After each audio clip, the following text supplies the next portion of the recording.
Good afternoon and welcome to UnitedTV. My name is Kamal Arkan. This is our wellness webinar. It's the first event of 2024. I have our program director, Dr. Hundal, with me, and also one of our managers in the program, Caroline Weber, and also our director of clinical integration, Donna Gunkel, with me. How are you guys doing? Excellent. Thank you. And Happy New Year. Happy New Year. So we'll continue to provide these education sessions for our patients who are dealing with diabetes and how to control diabetes and what would be the best course of action in different cases and how diabetes is managed in different situations. Outside of your doctor's appointment, this would be another support for those patients who are struggling with diabetes. So again, when it's the clinical presentation, our number one criteria is to have the expert in the field. So either this is one of the providers, but when it's one of our physicians, then it makes it more reliable from the clinical standpoint. So any patients who do go to Dr. Hundal on a regular basis or his practice can benefit from these as an additional support from our side. Hopefully we can be helpful for those patients. Now we are going to have our regular presentation, but I would like our presenters to introduce themselves, and then we'll start PowerPoint. Hi, I'm Dr. Hundal, one of the endocrinologists in Newark area. I've been practicing here for almost like more than 22, 23 years. So we are active part of the diabetes community, and other than diabetes, I do general endocrinology, and very fortunate to be part of the United Medical program. Here we have excellent dietitian, because as an endocrinologist, I need good help from the nutrition department, and we have excellent people helping our patients on a daily basis. So I'm really thankful to them for the continued support and help for all these years. Hello, and Happy New Year. My name is Donna Gunkel. I am the Director of Clinical Integration for United Medical ACO. And one of the things that I do is oversee our diabetes program, which is the only physician-led accredited program here in Delaware. We do have 5 dietitians on staff at this time, which help to serve our entire United Medical population. And Caroline helps to oversee our diabetes program. And I'm Caroline Weber. I'm just one of the dietitians who helps to manage the program, as Donna said. So I'm one of 5. So I work with one-on-one counseling with patients, but also kind of facilitating and going through. So we do a diabetes support group, and then our diabetes wellness webinar as well. All right. Well, thank you so much. So I'm going to start with the PowerPoint. And so Dr. Hundal, I'll make sure that you don't have to say too many next slides. So just so that everyone knows, in our program, we do have 2 social workers who works with us directly, Raktana Portland and Carter Williams. So they also support our patients as they may need help from the social worker standpoint. So, all right, today we are going to talk about New Year resolutions. And Dr. Hundal, we are with you. Right. Just one second. My screen is some other. Is it coming a little bit slower on your side? No, it's like very small screen on the side. I may have pushed some wrong button here. Standard.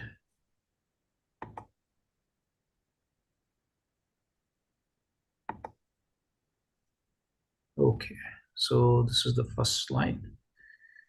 All right, so again, Happy New Year to everyone. So this is with every year, I'm pretty sure every one of us, I'm not talking about just individuals with diabetes, everyone of us, we try to look into our life, try to see how we can do differently in the new year, how we can improve our lifestyle, overall health, and be a better individual for the coming year. So again, I try to think about things which are very, very important. Top of them is happiness. So again, if you're happy, no matter whether you have money or not money, or what you have a house or not, I mean, happiness is the key. In general, from scientific point of view, if you're more relaxed, happy, all your hormones, stress hormones, they are down, blood pressure is down, overall mood is better. So it's all over.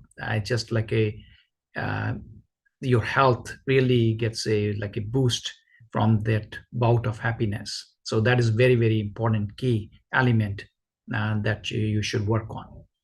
So if you're happy, the second, health is very important. So again, by focusing on your priorities in the life, okay, how can I do better in terms of my health? Because health is wealth. That's very, very important. If you may be a millionaire, but you don't have good health, you can't enjoy all the foods, all the drinks, all good companies, then that wealth is meaningless. So again, health is very important. I wrote wealth over there. Yes, it's important because now, as you know, the cost of the drugs are very expensive. As with the insurance changes more and more, the burden of all these medications, the cost of the medication is put on the patients. So again, we have to prioritize our things in life and look at how I can save money for my future. As I'm growing older, I will need more medications, blood pressure, cholesterol. Should I have sufficient money in my pocket to pay for these deductibles and other costly medications? So that is also very, very important part of the overall plan. Always set up realistic goal. That is very important from every point of view. In your day-to-day lifestyle, if you say, okay, I'm going to exercise for 2 hours a day, that is never going to happen. If you say, oh, I'm going to lose like suddenly 100 pounds, that is never going to happen. Then you get frustrated. So it's very, very important to set up a realistic goal which you can achieve and be more happy about it, be more satisfied about it. Then you will be less likely to fail. So you can talk to your physician, and in terms of your blood pressure, cholesterol, other things in your life, you can check with your financial advisor, okay, how I can make things better from finances point of view, but always set up some goals in your life. Then the last thing is also, a lot of times we compare ourselves to other people. We look at all these ads.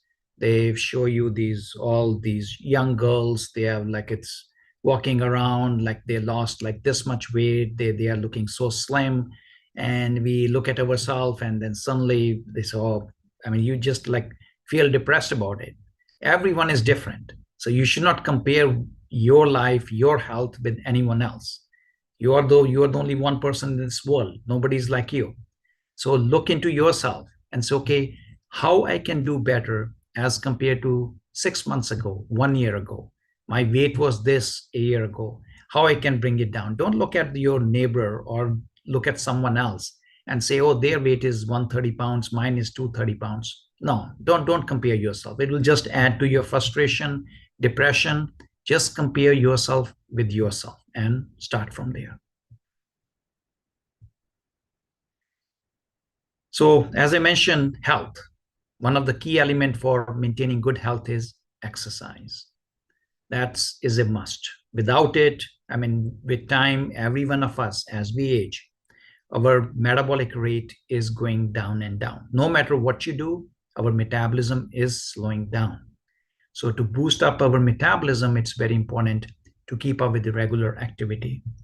So in general, the recommendation is that we should do some moderate intensity exercise, at least 150 minutes a week. So 30 minutes, 5 days in a week. Always start slowly. If you haven't been exercising, don't suddenly start lifting 100 pounds weight. You will end up injuring something and you won't be able to do any exercise thereafter. So always start slowly and then increase the intensity, pace of your exercise. as your body can tolerate. Sometimes, especially in older individuals, middle-aged person, always consult your physician before starting any vigorous strenuous activity. Sometimes you may have to have some cardiac evaluation if there was previous history. Some people have undiagnosed cardiac problems, heart problems. Suddenly you start running on a treadmill, it's like a stress test, and people can end up with some cardiac event, even heart attack. So again, it's important to have yourself evaluated if you are starting a new exercise program. In general, from blood sugar point of view, important to understand that both type of aerobic and resistance training, they are the best way to lower the blood sugars. So combination of these two exercises are the best. So you can one day do some running, other day do some resistance training, weightlifting. So just mix and match, then you will get the best benefit. In day-to-day basis, one of the important thing to remember is to avoid prolonged sitting. So again, we sit in our offices, we sit at some place, we are sitting for too long. Nowadays, especially if you have these watches, they also give you from time to time reminders, okay, time to get up. So listen to them. This is important. If you need to get up a little bit, walk around, stretch your legs, and then get back to your work. So these are very simple, important things. Day to day, when you're going out for shopping, park your car farther away. Don't fight with other people trying to get the nearest parking lot. You can go further away, park your car a little bit away, just still in a safe place, so that you get some extra walking to go to the store or the mall. So again, every day, if you can, if your knees are good, take the stairs. Don't take the elevator. So every day you have to make a difference, increase your metabolic activity, and you will get much better benefit in terms of weight loss.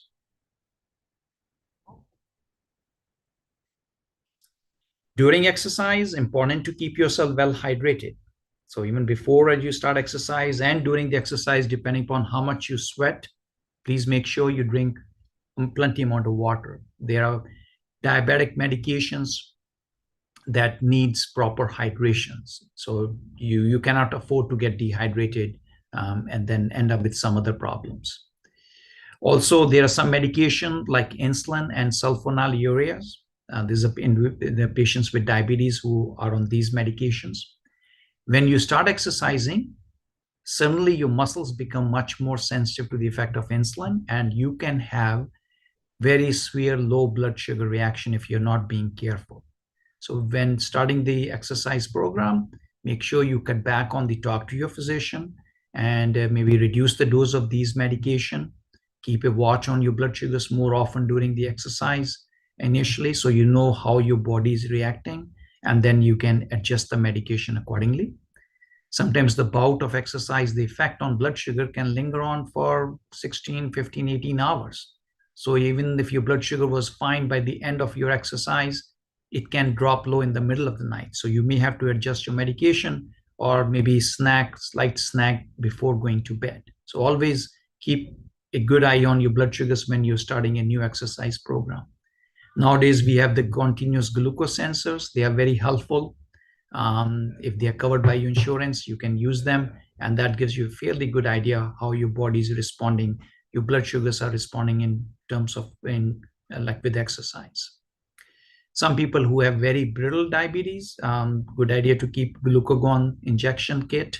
This is for severe low blood sugar reaction where the person cannot eat by mouth, then the family members have to give the injection. But in general, keep glucose tablets, keep glucose drinks, like all these drinks like Gatorade, any other sport drinks. If you tend to drop your blood sugars more often with activity, then in between drink those drinks rather than plain water. That will avoid low blood sugar reaction. Now, individuals with diabetes and even other overweight or obese individuals, the key is weight loss. Yes, you're doing exercise, but if you don't lose much weight, then you may not get the best benefit. But still, exercise is still the key that you have to, even if you are overweight, weight is not going down, but still, I won't stop exercising. Keep doing exercise. That's important. Now, in terms of weight loss, again, as I mentioned in the first slide, set up a realistic goal. Don't go try to overachieve and say, oh yeah, my friend lost 100 pounds. This is what I'm going to do. No, look at your own body, see what you can realize, what you can do, how much time you have for exercise and other activities. So don't go by what others are doing, go by what you can achieve. Then you will achieve satisfaction in your life and will then make more efforts. And then you can even go down, like your weight can even go down. So roughly, this is just a rough idea how to plan. So typically we say, try to lose 10% of your body weight over the next 6 months period. So I've given an example over here. You have like 240-pound person. So if we do 10% of that, that'll be 24 pounds over the next 6 months. If we go by monthly basis, 4 pounds per month or 1 pound per week. So if you set up a goal like that, okay, and this is what I'm going to do. Let me try 1 pound per week. This week you could achieve 1 pound weight loss. Next week, you had to go to a couple of parties, ate too much, you gained 2 pounds or 3 pounds. The next week, following week, try harder. Try to take care of that 2-3 pounds extra which you gain. So in that way, every week you have to make efforts to slowly try to bring your weight down by 1 pound. And over 6 months, slow and steadily, you will be surprised that you can achieve this type of goal. So again, consistency is the key. So it's don't think that, okay, one day I can do exercise, then next 4 days I'm going to just sit, relax and eat all my snacks. That's not going to do it. Every day calories are going in. Every day calories are supposed to be burnt. So if there is a negative calorie balance, then only you will be able to lose weight. Very, very important. I have highlighted over there. Actually, can you go back? Yes. Need to see the dietitian. If you haven't seen any, please make an appointment. Sometimes we as an individual, we do not understand all these things about calories, how to read the food label. We think we are eating less calories. That may not be the case. So it's very important to talk to them so they can teach you better. Then you have a better idea how much calories you're consuming every day. And you will be surprised, actually, you are eating much more than you thought. Watch your mouth. Mouth, I mean, again, in terms of words, in terms of eating, can make a big difference. If you eat less, there is no way that you won't lose weight. We keep on eating all the time. We don't pay attention. Even while eating salads, put like thousands of things on the salad. We are thinking, oh, we're eating healthy food, but all those calories, all those the salad dressing, some of them are loaded with fat, with the calories. We ultimately end up with eating so much, then you say, okay, why I'm not losing weight? So again, we have to, in general, portion control is the key, along with regular exercise. These are the two things these are very, very important. And once you talk to the dietitian, they will give you even more information. Next one. So what's the benefit if you lose weight? There are plenty of them. I've highlighted a few of them. So the most important is you feel good. That's the most important one. If your mood is good, you feel happy all the time, that's the key. In terms of diabetes, if you lose weight, 5 to 10% of the body weight, you will need less diabetes medication. Blood pressure and cholesterol levels go down. Sleep apnea, that is a very common condition which happens in obese individuals or even in overweight individuals. So if we lose weight, sleep apnea gets better. And when sleep apnea gets better, indirectly it helps with a lot of other things. You feel less tired, blood pressure goes down, less stress on the heart. So it's all good, like when you lose weight. We reduce our risk of heart disease and stroke as weight goes down. Carrying less weight helps your knees, arthritis, joint pains, they get better. Mood overall improves, like less risk for depression and anxiety. Those symptoms gets better. Self-confidence improves. And in some individuals where it's the sleep apnea is connected with the erectile dysfunction, if somebody loses substantial amount of weight, that does help with improving the testosterone levels. So the erectile dysfunction also improves in those individuals. Next one. Now, if you have diabetes, then New Year resolution should be how I can manage my blood sugars in a better way so I can prevent long-term complications. So look at your labs, talk to your physician, and these are the goals that you should set up, that I want to bring my A1C less than 7%. The lower is better, but without causing any low blood sugars. Low blood sugars are not good. So again, next time when you see your physician or you do not have access to your labs, try to get them and look at your last A1C and work hard. Talk to your provider and say how I can lower my A1C less than 7. When you're checking your blood sugars at home, usually target blood sugar should be 80 to 130s range before meals. 1 to 2 hours after meal should be less than 180. So if you're not checking your blood sugars, please start checking blood sugars at different times of the day and try to target these blood sugars. If they're running high, talk to your provider and say how it can do a better job. If you're wearing a glucose sensor, then this is called time in target. That should be 70% of the readings should be between 70 to 180s range, more than 70%. Below 70, that is considered low blood sugar, should be less than 4%. And severe low blood sugar is below 54, only 1% of the reading should be a target goal. So look at your glucose sensor and see how far are you from these target goals. And again, last important thing, avoid low blood sugar. That is not good for the heart.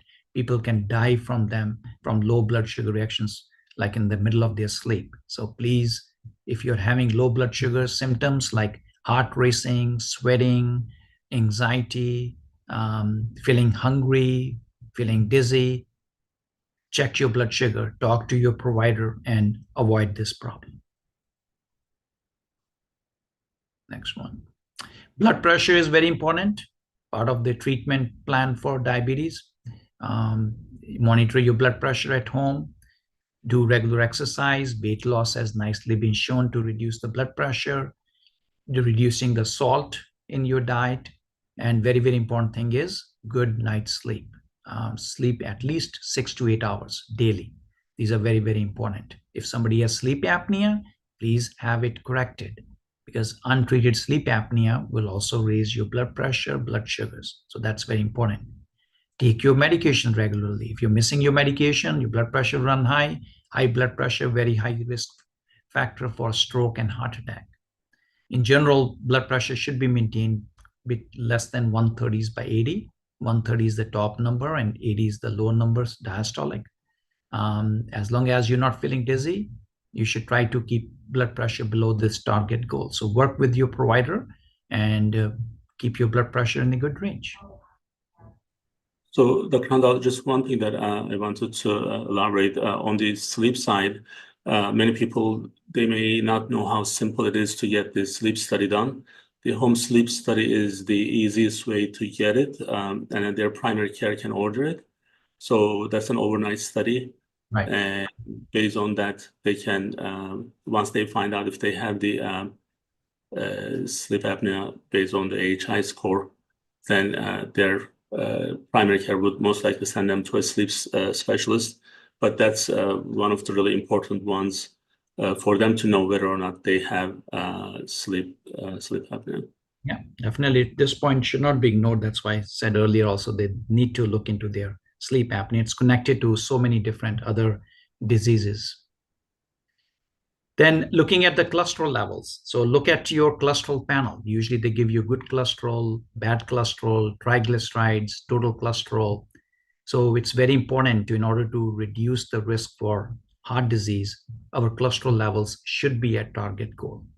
So in general, lifestyle modification like weight loss, exercise, reducing the saturated fats, like this, eating more of like it's butter, fried foods, then the egg yolks, other high cholesterol meat products, that can, if you reduce the amount of those products, then that can help to reduce the bad cholesterol. Eating more fish, increasing more omega-3 fatty acids, that has been shown to be protective in terms of reducing the risk of heart disease and reducing the bad cholesterol levels. Then doing more exercise, weight loss helps to improve the good cholesterol, which is the HDL cholesterol. So any person with history of diabetes aged 40 to 75 years, they should be placed on moderate intensity statins. So statins are the most commonly used drugs to lower the bad cholesterol. So because there's such a high prevalence of heart disease and stroke in individuals with diabetes, the American Diabetes Association has recommended that they should be on these cholesterol medication. For a person younger than like between 20 to 39 years of age with diabetes, they can be on these medications if they have additional risk factors for heart disease, cardiovascular disease. They can be placed. But otherwise, most of the time, especially in females, they are in reproductive age, trying to get pregnant. So during that age group, we try not to put them on statins, which are not safe during pregnancy. In general, our goal is to keep the bad cholesterol below 70. And if somebody has heart disease or stroke, then the bad cholesterol should be below 55. Next one. Aspirin therapy, that's very important. A lot of times we ignore it. So anybody with history of diabetes and heart disease should be on aspirin. But if someone has history of diabetes and no history of heart disease, then the role is not clear because there is a risk for bleeding also in the stomach bleeding. So in those individuals, you can use in some individuals if they are at high risk for heart disease based on other risk factors, strong family history. But in general, it's not recommended that everyone should be on aspirin therapy. So please talk to your provider. And if you meet the criteria for aspirin therapy, you should be on these medications to prevent any heart attack or stroke down the line. Next one. Proper follow-ups are very important. So if you haven't been to your provider in a long time, you have diabetes, please make appointment. Annual eye examination is important. Sometimes if you're not going to an eye doctor, you can have silent bleeding at the back of the eye, especially if you have uncontrolled diabetes. You may wake up suddenly blind in one eye because of that bleeding at the back of the eye. So please go for regular eye examination. And then how often you need to be seen will depend upon how much damage has happened at the back of the eye. Then your eye doctor can determine how often you will be seeing them. Examine your feet every day. That's very, very important. You should see a podiatrist, foot doctor if you are having problems. Your provider can determine that and tell you. Foot ulcers, they are very important, like complications of diabetes, which can be prevented by good examination of the feet on a daily basis and then through your podiatrist or family care physician. Urine testing is very important because this tells you early signs of kidney damage related to diabetes. So annually, your urine test should be checked for albumin-creatinine ratio. So talk to your physician. If it hasn't been done, remind them that, okay, I need to check my urine test on a yearly basis. Next one. Smoking. I can't say more for that. I mean, smoking, it's just bad all over. Other than, in general, if I talk only for patients with diabetes, smoking will increase the risk for heart disease, stroke, poor circulation in the legs, can lead to more bone loss, can lead to more kidney damage. And in general, in patients who smoke and who have not developed diabetes yet, smoking puts them at high risk of developing diabetes. And if you quit smoking, you may reduce your risk of developing diabetes. So please work with your family care physician, and there are a lot of other helplines available that can help you try to quit smoking. Even secondhand smoking is bad. So again, think about your relatives, people in your family. You're smoking yourself, you're putting your kids, your spouses at risk as well. So please don't ignore this. Next slide. So mental health is very important. Patients with diabetes are more prone to have more anxiety and depression. So please don't feel shy that you don't want to talk to a provider about these things, this indirectly does affect your blood pressure, overall your mood. Then people get more depressed. They're not taking their medication regularly. They don't think the healthy way, maybe eating the wrong food. So please, if you're having those symptoms, discuss with your family care physician so they can take appropriate action and can refer you to a counseling or psychiatrist for more advanced care. But again, you have to take care of mental health, which is a very important part of the treatment for diabetes. Just let's say, this is, I put this just slide over here. This is very, very important and new. Anyone with history of type 1 diabetes, you should ask your siblings, parents, kids, first-degree relatives to get tested for antibodies and A1C. These are antibodies, insulin antibodies. Reason being, now we have a drug, this is called TZL, which can prevent or delay the onset of type 1 diabetes. So if the antibodies are positive and person has pre-diabetes, A1C is yet not in a diabetic range. So this person has not developed full-blown type 1 diabetes, which is a type of diabetes where pancreas does not make sufficient insulin.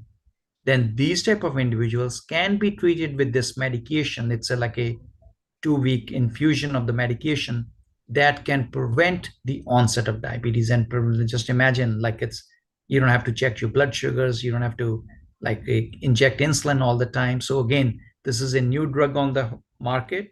So please educate all your relatives that they should talk to your providers and get screened for these antibodies. Next one. And for individuals with type 2 diabetes, these are for history of, like, for example, your parents have diabetes, you yourself have not developed diabetes, or person has pre-diabetes. Then how to prevent development of type 2 diabetes is through intensive lifestyle modification. Have a good weight loss reduction, or at least 7% of your weight if you lose your initial body weight. That has been shown nicely to lower your blood sugars. Eat healthy foods. If the insurance covers, then please go and see a dietitian as well. They can give you a lot of good points, how to reduce the calorie intake, how to eat healthy food, and be consistent in your efforts. Regular exercise, regular calorie reduction is important. And also metformin, one of the drug which is used for diabetes, can also be used in individuals with pre-diabetes aged 25 to 59 years of age and whose body mass index is more than 35. So they can benefit from use of metformin as well to decrease the risk of developing type 2 diabetes down the line. Next one. All right, I believe this is the last slide from Dr. Hundal's side. Dr. Hundal, thank you. Thank you so much. Thank you. So the only thing that I wanted to kind of reemphasize, you already mentioned this, but regardless of whether or not we have diabetes, just like those who don't have diabetes, we go through the same type of issues, or we take the certain steps to actually prevent diabetes, but the prevention, just not become diabetic versus if you are with diabetes, what we have to do to kind of control that or prevent that are pretty similar in terms of keep a good log of what you eat, when you eat, how you eat, and keep all the phones these days, the smartphones, they are actually they are a really good way to kind of keep reminding ourselves, okay, we are sitting too long, or this is how many steps we have this week or today. Those statistics do really help. I personally use it, and as I take it more seriously in the last several months, the results are coming. It's still a little bit slow, but it's coming. And then once you start actually feeling it, it may be 3-4 months from the time that you start recording these or start paying attention. So I think that would be important for our patients to know that it's really simple, or like everyone else really have to do even if they don't have diabetes, to kind of keep themselves healthy. Caroline, I know you are going to start your side with this smart way of setting goals from the nutritionist standpoint. Are you able to share your screen, or do you want me to continue? I can share my screen. All right. All right. So as Dr. Hundal had said in the beginning, setting realistic goals is pretty important. Just with any kind of goal setting, whether you have diabetes or not, we want to make sure we're being specific, that we're making goals that are realistic. So today we're going to talk about some techniques we use in counseling to kind of form goals for the greatest chance of success. So SMART goals. So we talk a lot in counseling about SMART goals. It's an acronym we use to describe the type of goal setting where it's specific, measurable, attainable, relevant, and time-bound.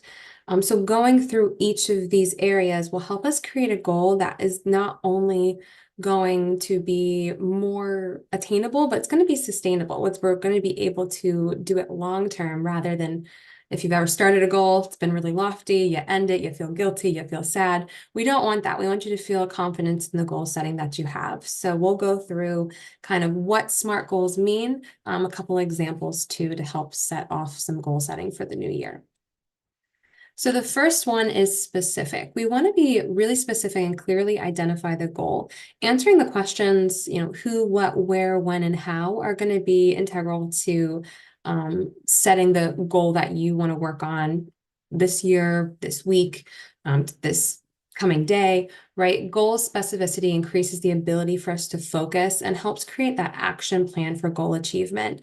We talk a lot in therapy and counseling on the trans-theoretical model, or what we call the stages of change model, where we each go through, there's 6 different stages. Pre-contemplation, which is you're kind of thinking about doing something, but you don't really have any plans yet. Contemplation, which is you're thinking about it, you're most likely going to pursue it. The action stage, where you're fully in and committed and doing the actual thing you said you were going to do. The maintenance phase, which you're kind of in that, or I skipped the preparation stage. Before action stage, there's preparation where you're preparing to do it. Then you get into action. Then you get into maintenance where you're doing the goal, you're succeeding at it, you're just kind of continuing it. And then finally, you're at termination. If you've reached that goal, you want to discontinue it, you absolutely can. So it's important when we're thinking of a goal that we're in that preparation and action stage so that we have the best ability to achieve the goal. If we're kind of contemplating it and creating a goal, it's not really going to go anywhere because we haven't put the effort into planning it and to having the actual techniques and skills to pursuing it. So we want to be specific. So if we're thinking, for example, I want to be healthier. I want to eat healthier in the new year, right? That's a very broad goal. So what does that mean? What does eating healthier mean to you? So we want to kind of dissect that a little bit. Does it mean we're going to have more fiber? Does it mean we're going to work on our portion sizing? For an example today, we'll say, I want to eat more vegetables in the new year, right? That's very specific. We want to focus on one specific thing and make that big goal less broad so that we have a better chance of achieving it. So the next one is measurable. We want to define the goal in measurable terms, and setting that measurement helps us with motivation and clear direction.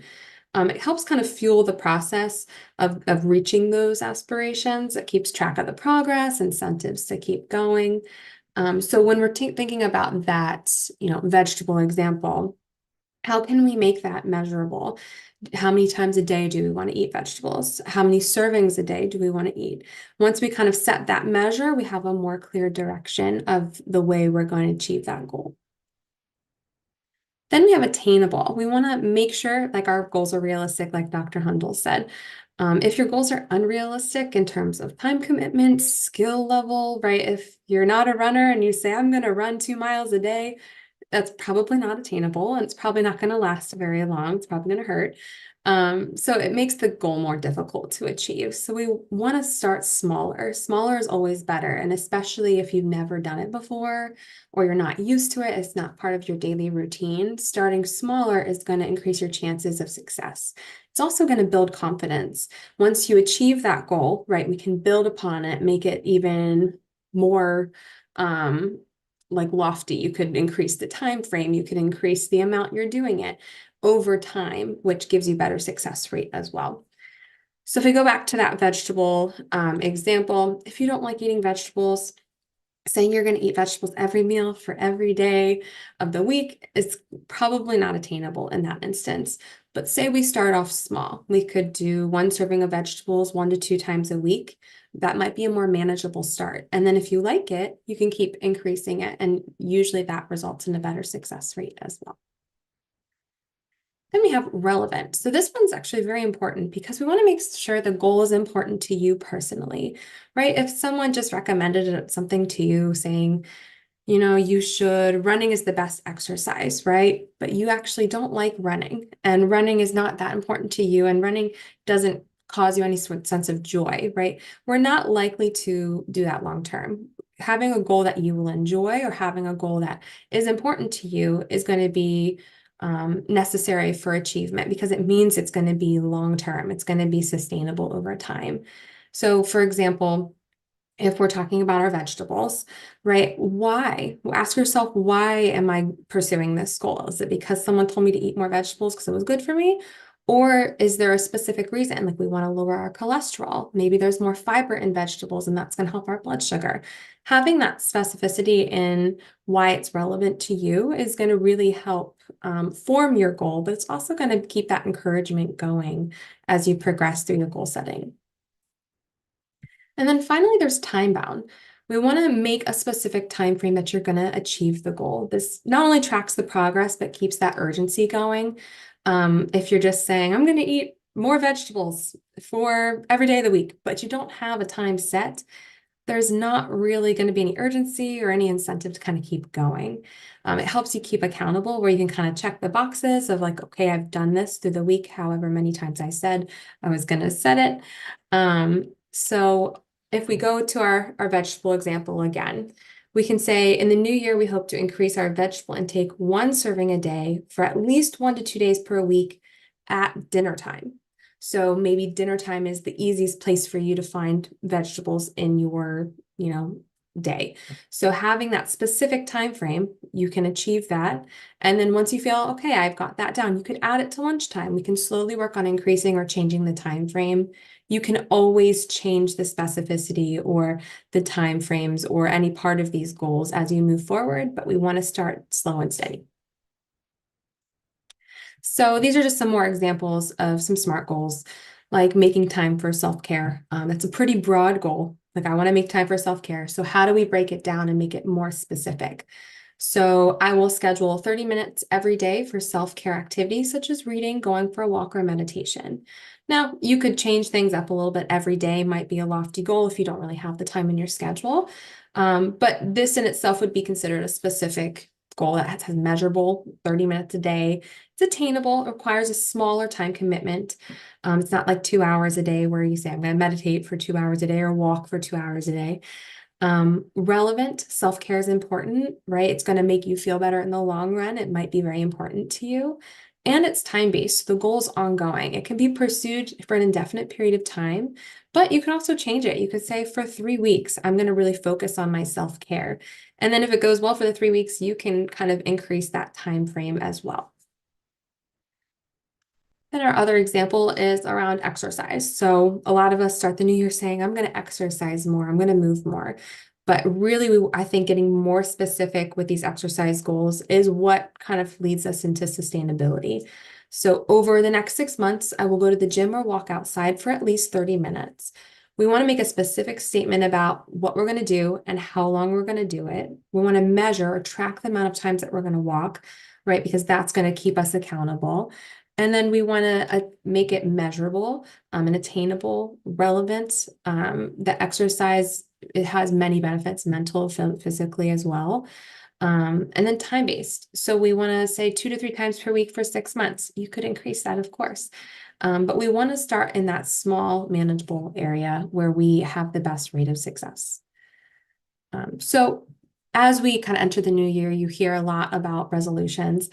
I don't love the word resolution just because sometimes we get caught up in the fact that we make these lofty resolutions or things we want to change, but we have no way of getting there. So a resolution is actually a type of goal. It means the act of determining. We're determined we're going to do something. The goals are what help us follow through on sticking to that resolution. So when we combine the two together, we can create a resolution, but we want to strategize how we're going to get there. So SMART goals are just the way we do that, and it lines up with our mission, our vision for change. And most people who set that intentionality and the goals are more likely to achieve goals. And we do a lot of this, even in nutrition counseling, when it's focused on food-specific things, blood sugar goals, things like that. So starts planning really smart goals, and we usually have a better chance of achieving them in the long run. And that is it for my slides. Okay, thank you so much. Mm-hmm. So, Dr. Hundal, did you want to add anything? No, I think she very well stated the important facts. Set up the goals, realistic goals. My watch just told me it's time to stand up and move. I guess we've been sitting too long. Yeah, just I mean, day-to-day lifestyle is important. I mean, you can't win this race in a day. Have to be consistent. That's the key. Yeah, absolutely.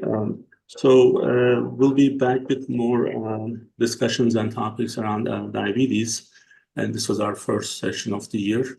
We have our support group for our patients. That's a private event through Zoom. For those who may be watching this, and then if you are United Medical ACO patients, you can reach out to us and we will be able to share those links. I do want to thank all of you joining me today, and then we'll be back in the next couple of weeks with diabetes. Thank you so much. Bye-bye. Thank you.